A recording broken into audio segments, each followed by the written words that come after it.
Joe, you are one of the pioneers in this world on the 4-day work week, which is super important as we have all this technology that is allowing us to work less, and productivity is at the top of mind for everyone from founders to everyday employees. I'm curious, in your words, what is your mission? What is the why behind what you're doing? I think my mission is for a world of better work and also more balanced lives for people, which I think is something that is both achievable and very necessary. Um, when I think about the work week and why that's become my life's work and the reason why I think it's so important, if we look back to 100 years ago when we invented the 5-day work week, it was at a time when 1 hour of labor was very, very closely correlated with productive output. In other words, the longer people were on the clock, typically speaking, the more productive they were going to be. We know that in most jobs and in most industries, that equation has really been frayed over the last number of decades. The truth now is that, not every hour is created equal for most people. There's lots of different ways that you can fill an hour on the job, and some of them are more productive than others. When I think about where we're at now as a society, back then we had a workforce that was made up, only 20% of women were part of the paid workforce. Yeah. So even if we think about, we've stayed pretty static since then in terms of the length of the work week for most people, but the average working hours per family for anyone who's married or has kids has gone up exponentially. Really? In addition to that, work is very different now in that back then when you clocked out at the end of the workday, that was typically the end of your commitment to the firm. Whereas again, in most jobs today, we know that for many people, there is this requirement, this expectation that you need to be flexible, you need to be available outside of standard hours. And so for me, a shorter work week isn't just about progress, but it's actually about rebalancing some of the things that, I feel have got out of kilter in the world of work over the last number of decades. What does that mean, out of kilter?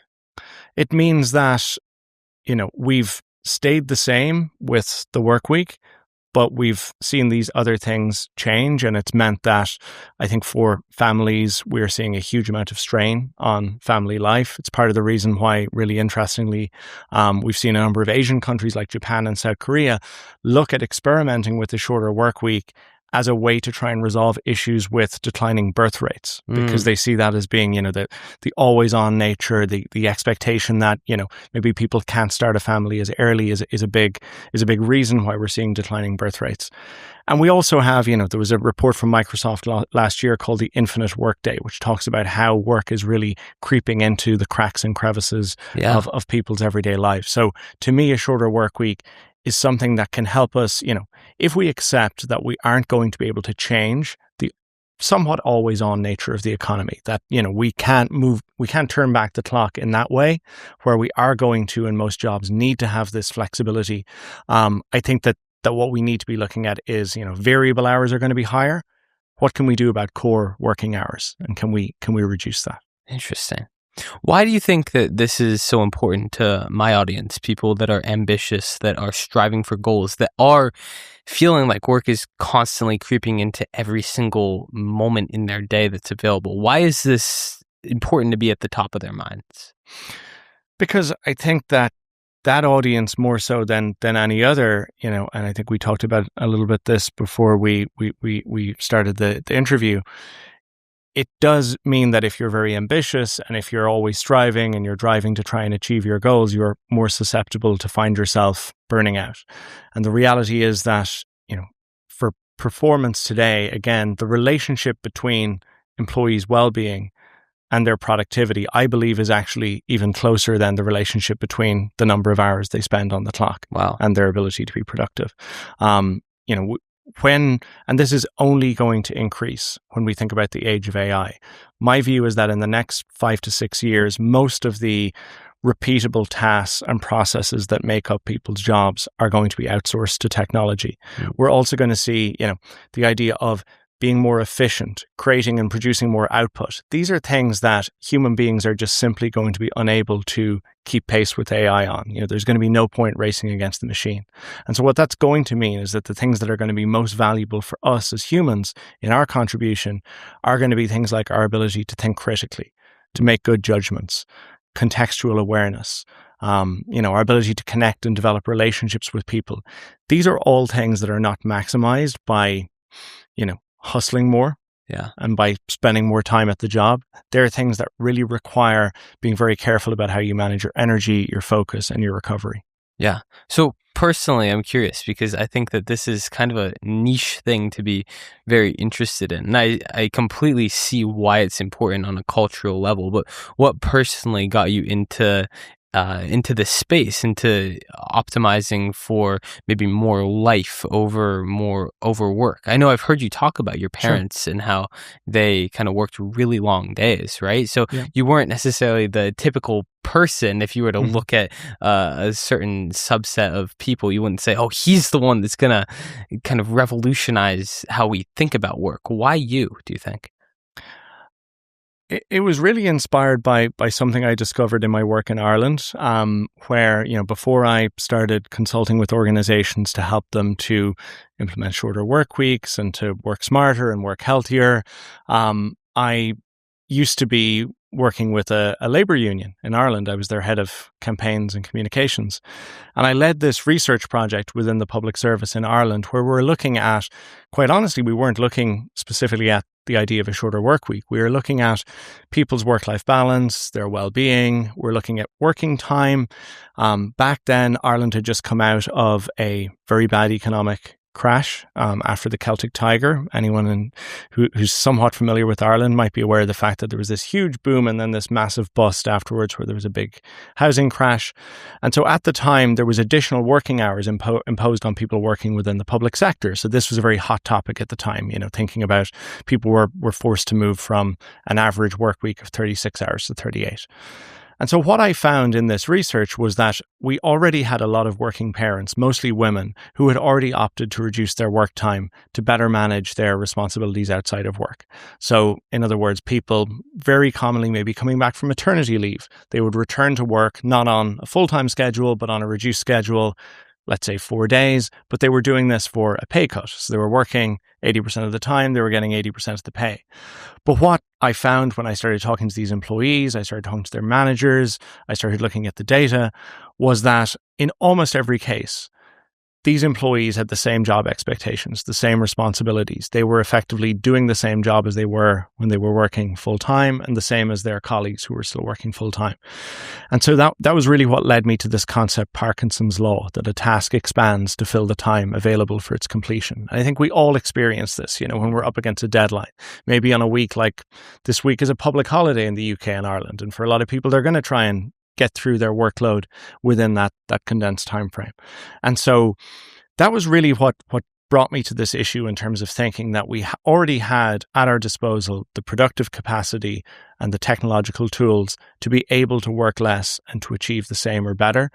And again, this was 6-7 years ago now. With generative AI and all of these new technologies bursting onto the scene, the possibilities in terms of finding ways to achieve more with less have increased exponentially in the last number of years. Yeah.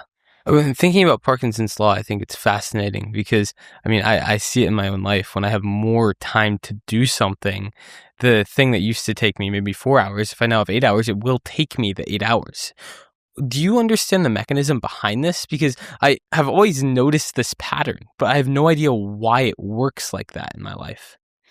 I think it is when you create a container for something, it does act as this forcing function to kind of, for you to be innovative, for you to be efficient. If you think about the Pomodoro principle that many people might have heard of, the productivity hack where you work, you set a timer, you work for 50 minutes, you take a 10-minute break, then you work for 25 minutes, you take a 5-minute break. And again, that's kind of leveraging this same principle that if you kind of create this, explicit container, it will drive you and motivate you to get the work done, rather than if you had this very open-ended window in order to do it. So I think that's really what's going on at the individual level. But one of the things that I definitely do want to share is that to achieve a shorter work week successfully at an organizational level, particularly in a world where, most of your clients, most of your competitors, most of your stakeholders are still working a standard 5-day work week, that requires something more than just individual productivity hacks. And it does rely on kind of collective work redesign. And I think one of the other things that's really powerful about the organizations that I've worked with who have managed to make this a success is that they're really using time as a powerful incentive for people to find new and better ways to work. And one of the things that I always argue is that the incentive structure that we currently have in modern work is broken, because those employees who are always the first in the queue to adopt new tools, who are always challenging themselves to find new and better ways to work, who are always trying to find new efficiencies, usually the only reward that they get is for more tasks and more workload to be put onto their plate. Yeah. And so what a shorter work week does is it creates this really powerful collective incentive, to push people to actually find new and better ways of working. Interesting. Yeah, I hadn't really thought about that, because I think in a school setting or as a founder, you kind of have a finite amount of tasks that you can complete. So I would always think about back in my early school days when there wasn't assignments you'd get months ahead of time, right? You just had that week's homework packet, for example. I would say to myself, I'm going to get this done in the first hour, and then I have nothing more to do. But that doesn't quite transfer over into the modern workplace, where once you get a task done, you just have another waiting for you. So you almost make your life harder by doing the thing. Yeah. And again, we've seen this with the advent of digital technology. Again, you might have heard of the phenomenon work slop, where lots of employees are talking about how, the use of AI, while it obviously has benefits in terms of efficiencies, if used wrongly, it can create all of this additional output, which then needs to be reviewed, which needs to be fact-checked, and it actually creates a greater level of intensification of work. And so I think this comes down to another feature of the modern workplace that I think is quite deeply embedded. And it is because of all of this frenetic activity that employees are incentivized to think that it's more important to be active, to be available, than it is to actually move the needle on the things that are more important. And there's some pretty clear research that points to this.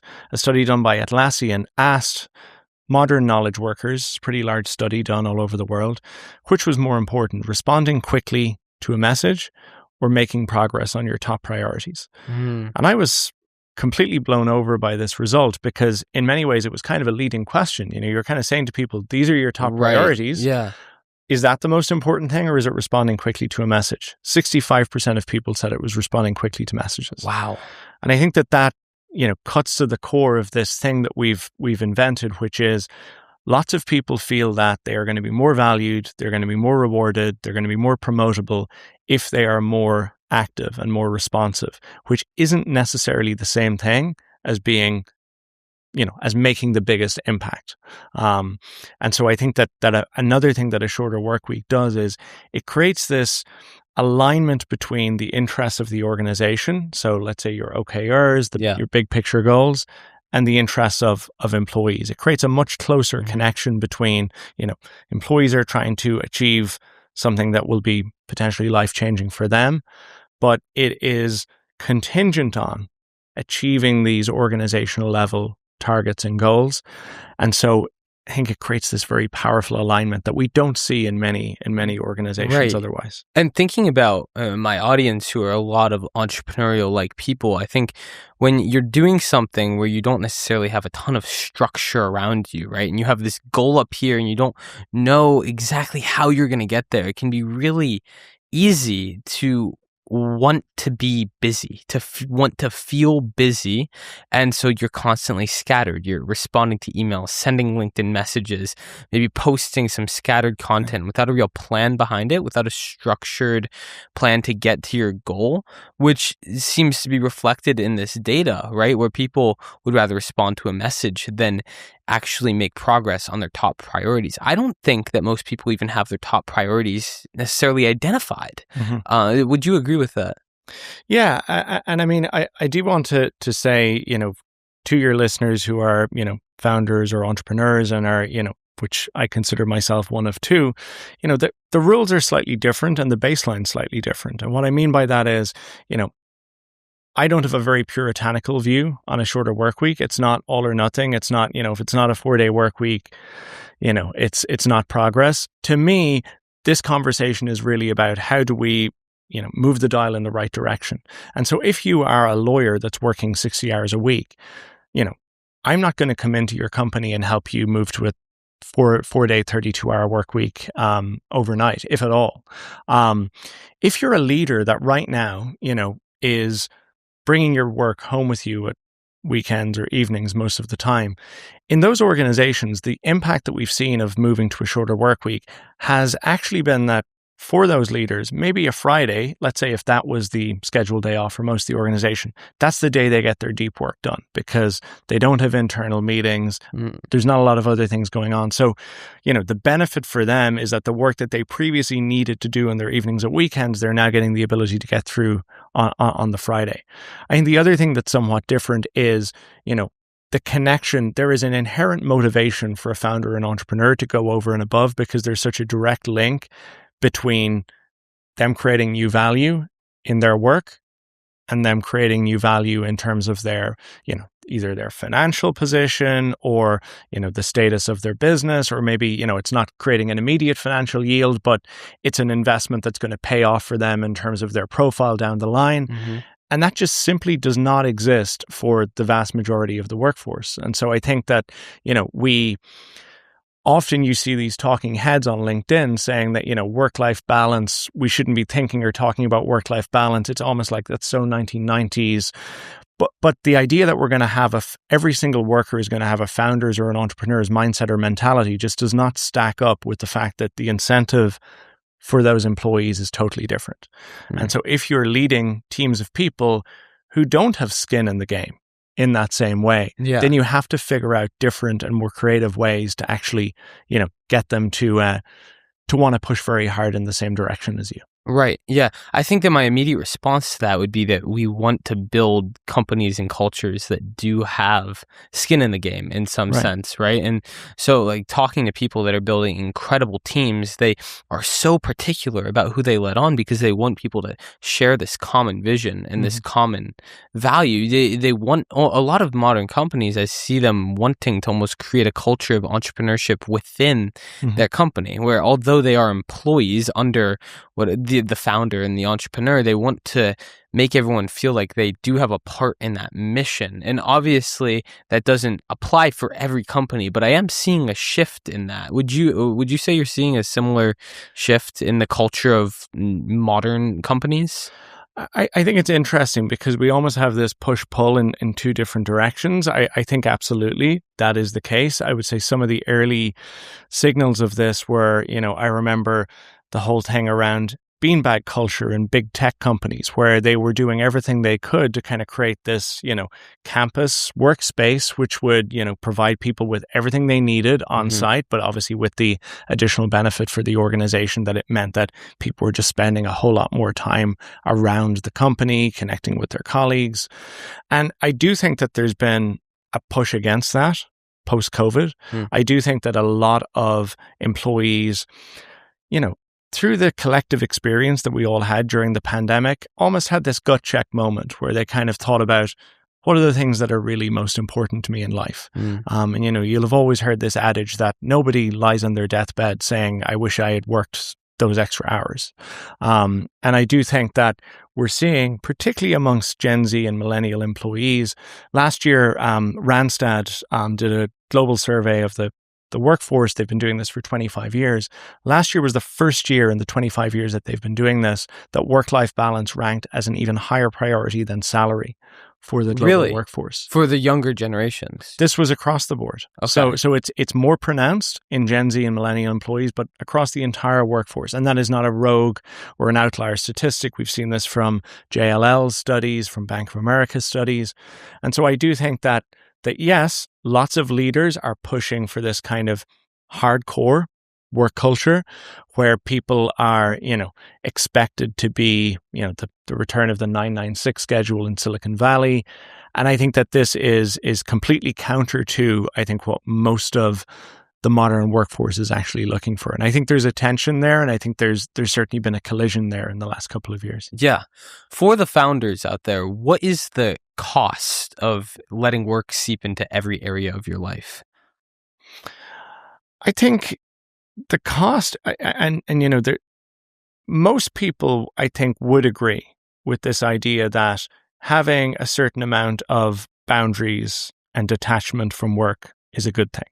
Having the ability to switch off, to let your brain recharge. One of the things that we always talk about in terms of the importance of breaks to performance is that, cognitively, we are just simply not able to perform at 100% all the time. And often we wait until our batteries are empty to take a break. Yeah. And when we do that physiologically, it takes us longer to get back. It's like with a car, you want to fill up not when it's empty, but you want to fill up when you've still got some gas in the tank. So I think in many ways, the way that we think about performance, it's so funny. If you're a sports fan, I'm wearing a Blue Jays hat here, if most people who follow sports, many of whom are in business, buy into this idea that, in order to achieve high performance, rest is important. Breaks are important. We've seen this huge rise of the phenomenon of load management in the NBA in recent years.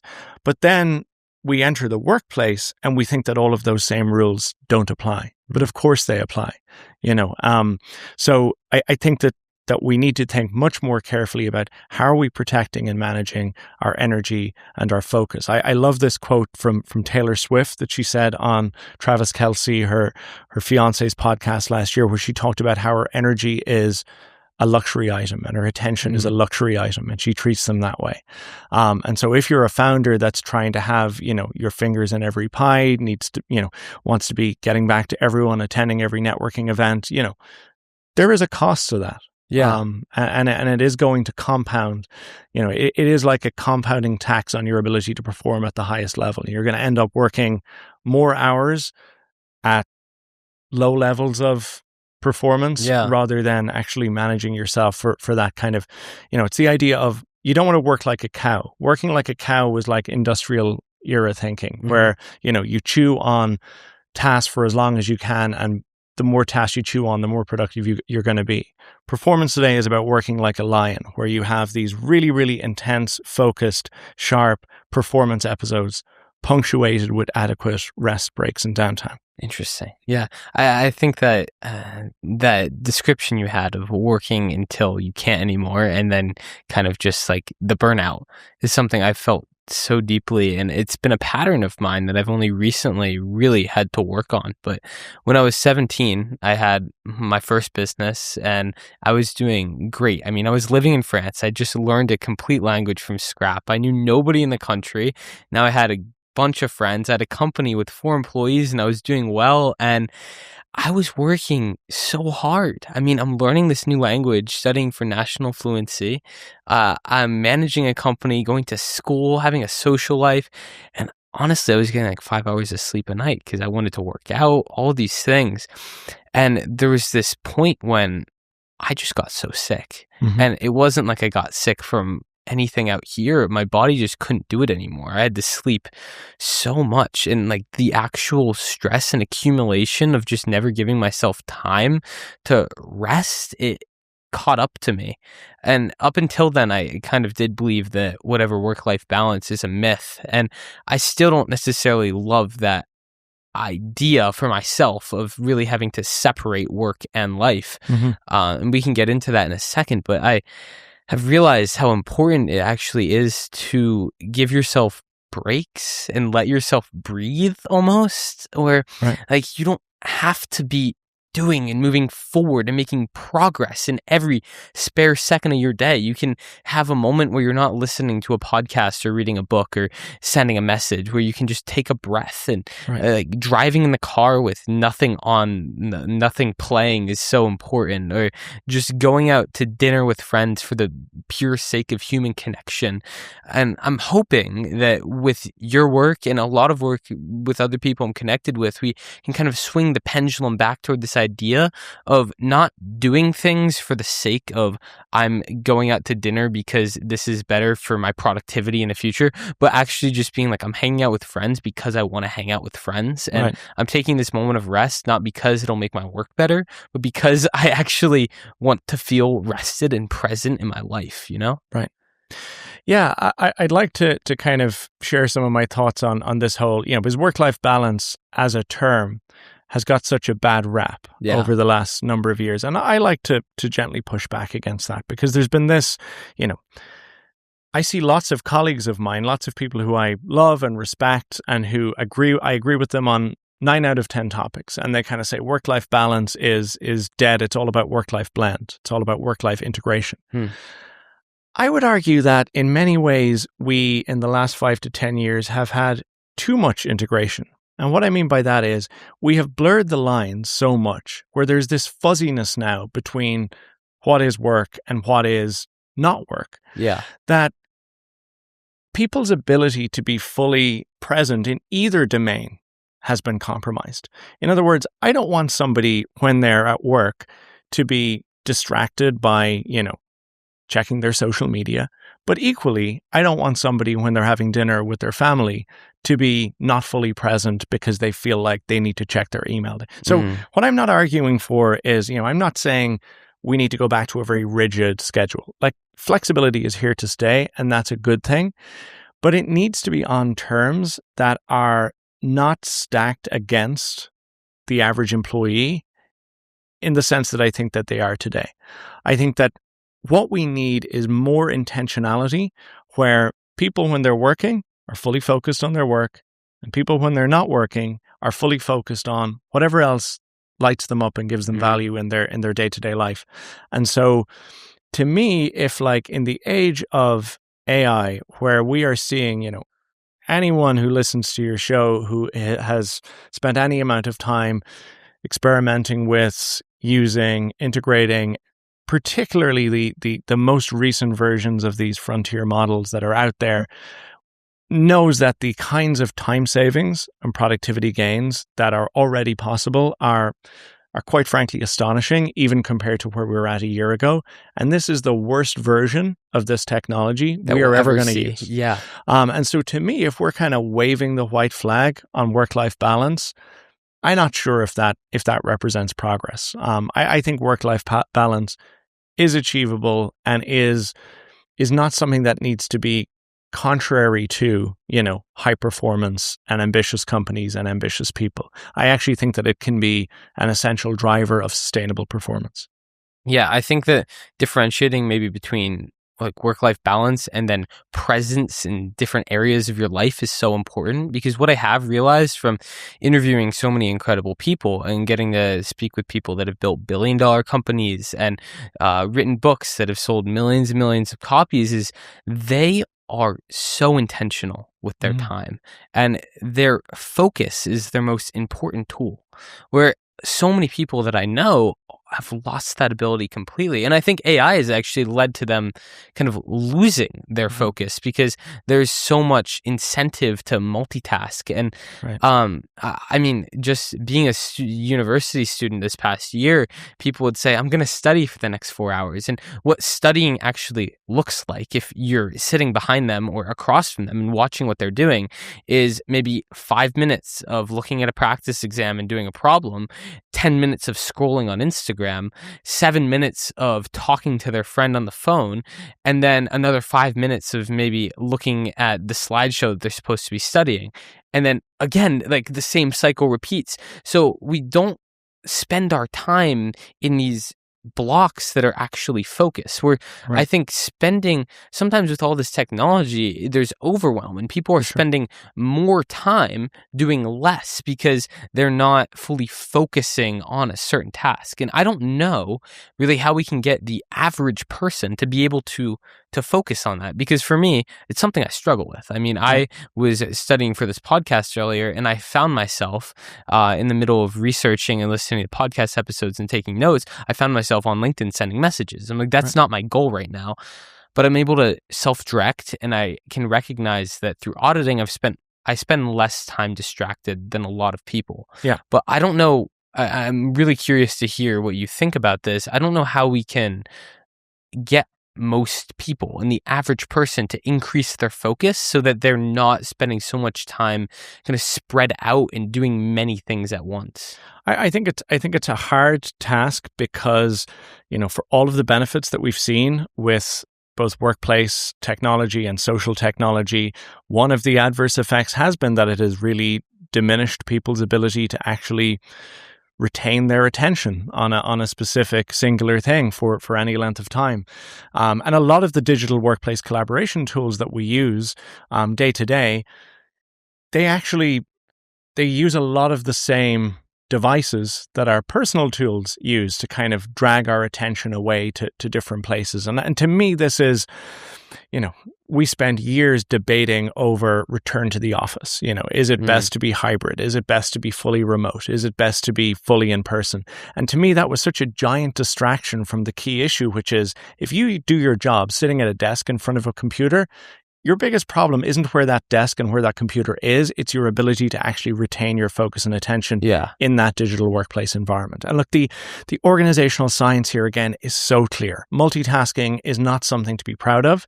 For most people, it is the enemy of productivity. Only 2% of people can effectively do multiple things simultaneously to the same standard.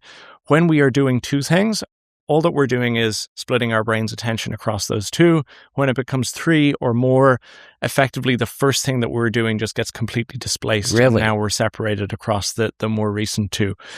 The other thing that we know is that every single time we get distracted or we switch contexts or we switch tasks, so like your colleagues that you were talking about who are like, they're doing one thing and then they're on LinkedIn.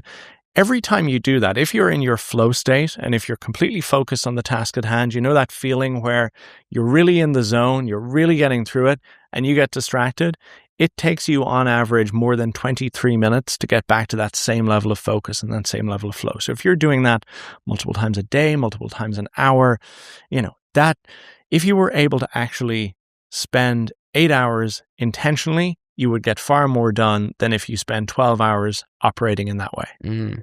And it also goes to a debate around sleep, I think, where it's more, we can have more sleep, less work, but more quality work. And a lot of times our output can be higher than if we were to, let's say, work until 10 a.m. and wake up at 6 a.m. and keep working, or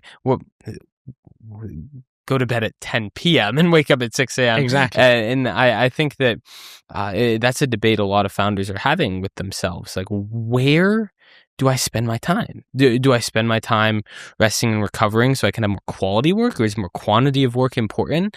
And I mean, the answers are there, it seems like, where you're saying that having a higher quality of work and doing less work overall, or at least compressing it, is the best way to operate. And again, I feel that this is already the case. This is already true for most people. But again, think about the impact that we're going to see with AI. To me, the framing around AI being a tool to do more in less time is completely wrong. I think the way that we need to be looking at AI is how can we use AI to clear away a lot of the chaos and a lot of the clutter that we've talked about in terms of the modern workplace experience, so people can focus on doing fewer things to a higher standard while AI handles the volume. I think that should be the goal that every founder, entrepreneur, every business should be setting themselves in terms of how they think about rolling out this technology. I think the frame around those organizations who are purely layering AI onto their existing processes and workflows with a view to doing the same stuff faster and maybe cheaper because they think that they can, lay some folks off in the process. I think that you might see some short-term benefits from that, but in the long run, that is not going to be the thing that's going to create new value, new competitive advantage. It's going to be about how do we redesign and reorchestrate the way that we work around the new things that AI makes possible.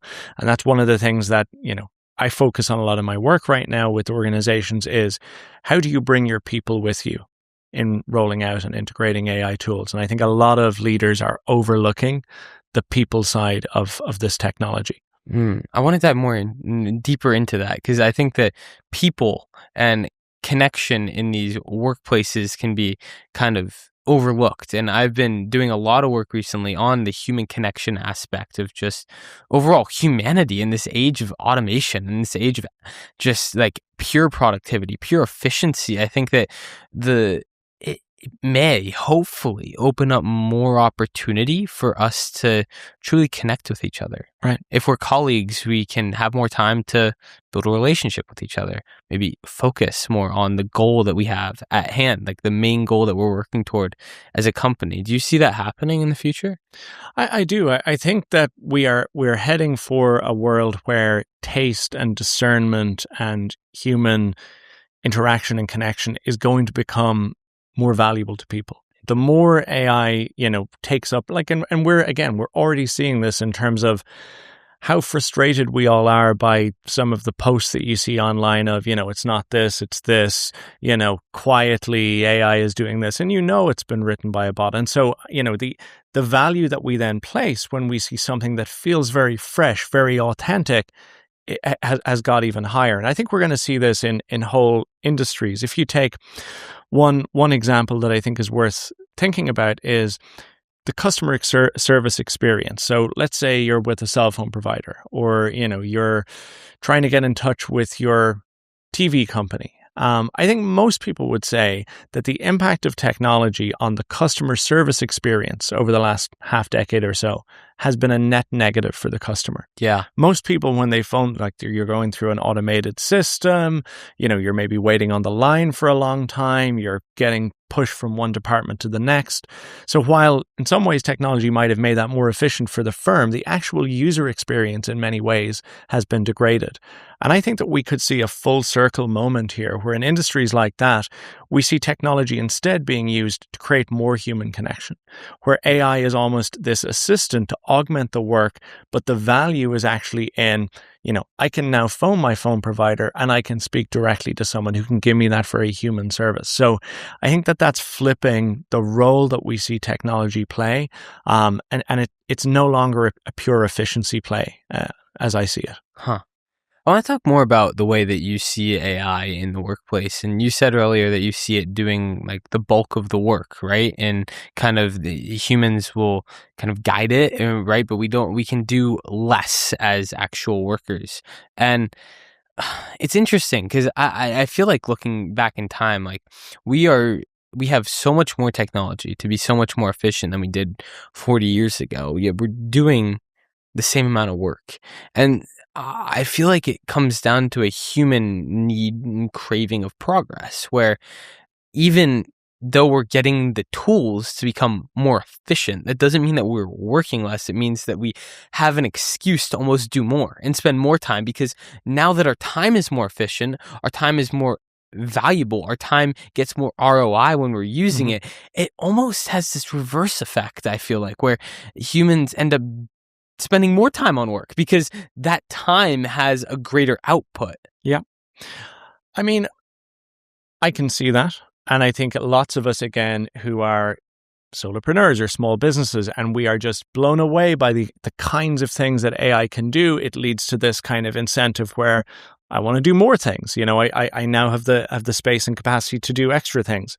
But I also would say, for a lot of people, progress isn't defined necessarily by this now allows me to do new and bigger things. Progress might be defined by I'm getting to spend more time with my elderly relative who, I otherwise wouldn't get that time with. I'm getting to, cherish the moments and the years of my kids growing up in a way that I wouldn't otherwise. So when I think about progress for my kids and my grandkids, I define that more in terms of, what technology has enabled them to do in terms of living fuller, richer, more balanced lives outside of just what they're achieving and contributing through work, important and all as that is.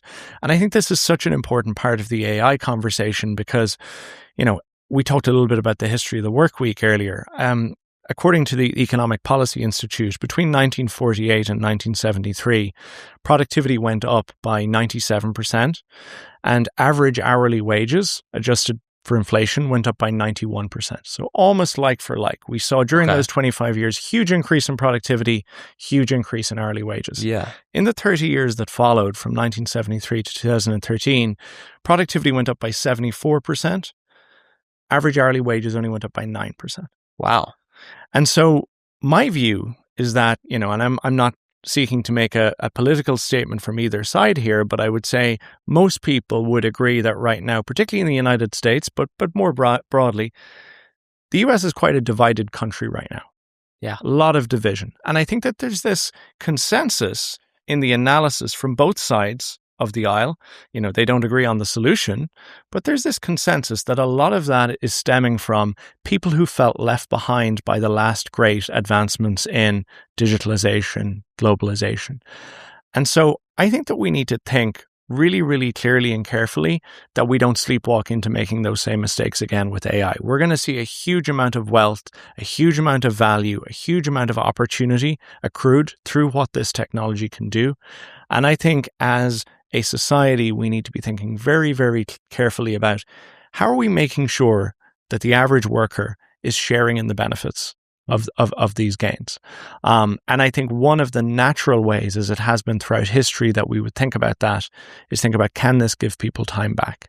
Can this give people the benefit of more time back with their family for other pursuits and other opportunities? Yeah, because I guess in a way you're appealing to a really overwhelming human want, which is to kind of get better results or keep the same results and do less.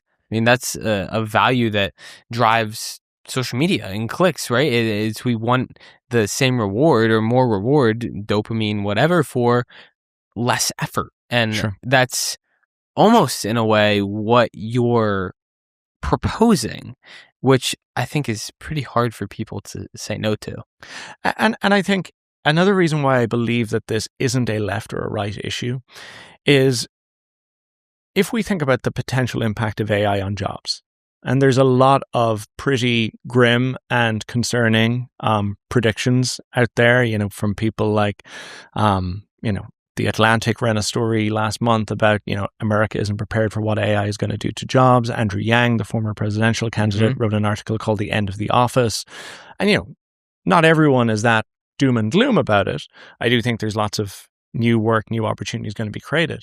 Yeah. But I do think that something like if there's a choice, there's two paths we can take. We either use AI to deliver the same with less. In other words, we can deliver the same level of output with less resource. Or the other opportunity is we reinvest the benefits and the gains of AI back into the workforce to deliver more with the same. Yeah. And I think that this path is the one that allows us to protect jobs, protect salaries. Yeah. It allows us to protect the tax base. Nobody wins from a scenario where we see mass job losses in the future. Yeah. And so I do think that has to be part of the conversation that we're having here, quite proactively, because one of the concerns is that, if you're running a Fortune 500 company, and you've invested a whole lot of money in AI technology, the fastest, quickest, easiest way that you can show return on investment is through reducing headcount. And so if that is the shareholder incentive, then I think we need to be thinking about how can we create a counter incentive? How do we create a high road that actually incentivizes firms who, instead of choosing that path, choose to protect employment and reinvest those benefits back into the workforce? I think it's a conversation we need to be having. Yeah, especially for my generation, who, with the elimination of many entry-level jobs, is going to be kind of at a really tough point in the next few years as these jobs continue to be eliminated, and people with very basic skill sets are going to be graduating college or high school looking for job opportunities. I think this is really, really important that we do start thinking about this. I mean, I don't necessarily think we're going to see entry-level jobs wiped out. I don't. No. I think they're going to change radically. I think that our universities and our skills programs and our learning and development approaches in most businesses isn't prepared for how that needs to change. In that, I'll give you an example. A close friend of mine runs a PR and marketing agency. Very, very people-centered, people-first leader, not looking at AI as a way to, lay people off. He's looking at it as a way to kind of, create new value. And he's talked about how for somebody who has, when it comes to drafting a press release, the first draft of a press release, he would never ask a junior entry-level grad out of college to do that anymore, because AI does it so much quicker and so much better than somebody coming straight out of college could do. What their job now is to review the outputs of AI, to improve them, to critique them, to apply their contextual judgment, so that the version that then goes to, the leader or to the client is better. So it's this idea of the kind of human AI collaboration where both are bringing their unique strengths to the table to create something that neither would be able to do on their own.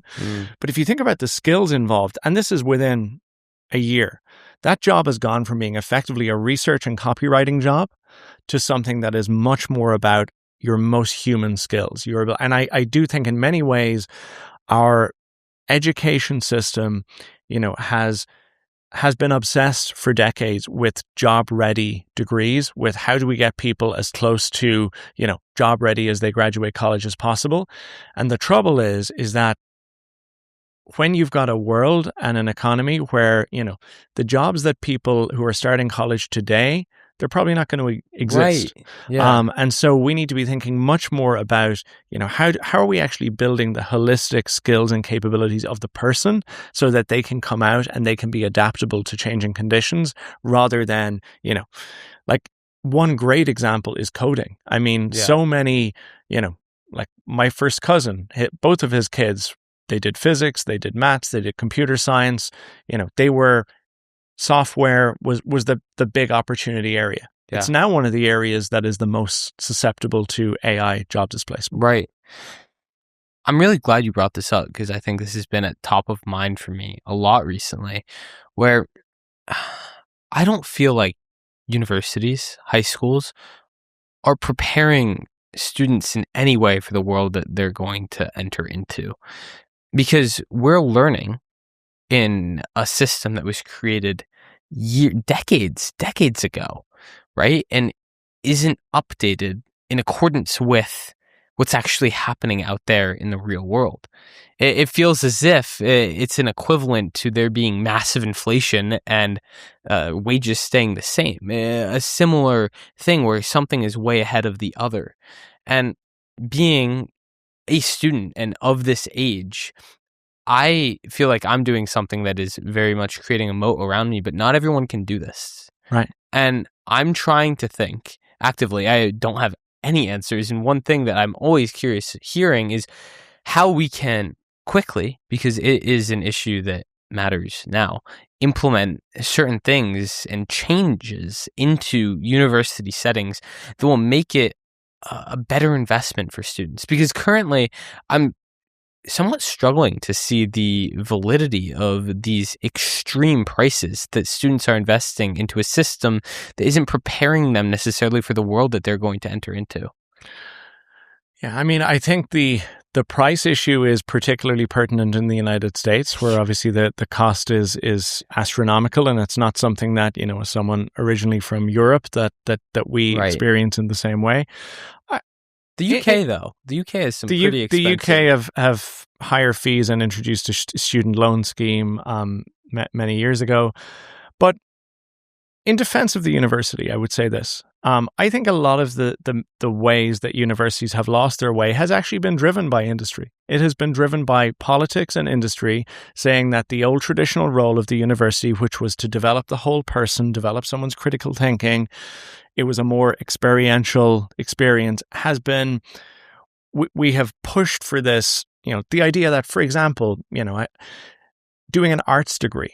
I remember years ago, that was almost like a laughing stock in business. If you're doing an arts degree, that means you don't know what you want to be when you grow up. It means that you're just kind of, I would argue that one of the best things that you could possibly do to prepare yourself for the future now, given that it is our most human abilities that are going to be more important, our curiosity, our creativity, our decision-making, that actually doing something like that is way better for you than doing a very technically, a technical degree that could be out of date by technology in a couple of years. So, and the other thing I would say that universities have got right in a way that actually I don't think businesses have got right is if you think about as a student, look at all of the autonomy that you have in that you manage your own schedule. Yeah. It's very outcome focused in that, at the end of the day, you are responsible to yourself. If you don't show up for class, if you kind of fool around, you're going to be held accountable because you're going to do your exams, and, the outcome is going to be the outcome. There's no hiding from that. So there's a real accountability that goes with that. So I do think that in many ways, we treat people like adults when they go to university, and then they enter the workforce, and there's a lot of micromanagement. And there's a lot of, people being rewarded less for the outcome and more for, the activity. And so I think that actually, in some respects, we kind of put people through this system where people are given all of this responsibility and all of this agency, and then they enter the workforce, and maybe in some respects, that's taken away a little bit.